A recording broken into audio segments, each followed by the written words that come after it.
L'info locale.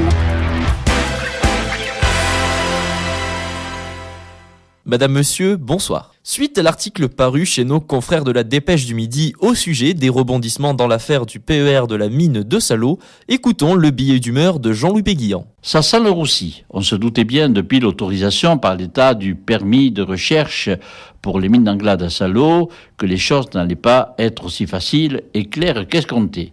En effet, aujourd'hui, ce permis de recherche accordé n'est toujours pas paru au journal officiel.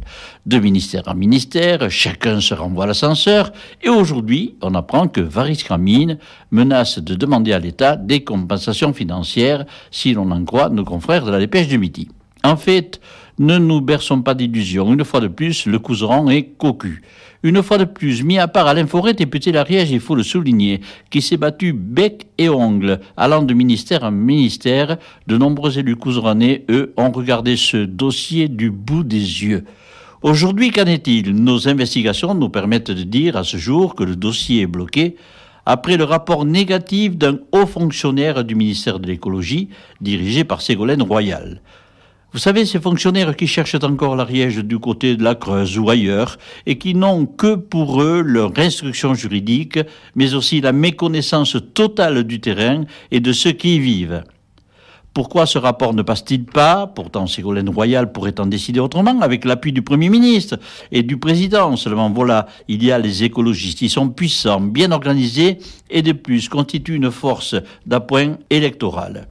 Ils n'hésitent pas non plus à recruter des zadistes de tout pays pour imposer leur loi contre la loi. Personne ne disait qu'il fallait rouvrir la mine, mais l'on voulait savoir, simplement savoir. Eux disent, on sait déjà, écoutez-nous, bon peuple. C'est donc un nouveau constat d'échec pour le couseron, qui a massivement voté pour François Hollande et qui, encore une fois, se trouve cocufié par ses propres amis. Trop, c'est trop. Nous devions, jeudi soir, passer dans nos rendez-vous de l'info l'association Stop Mine et le comité écologique ariégeois.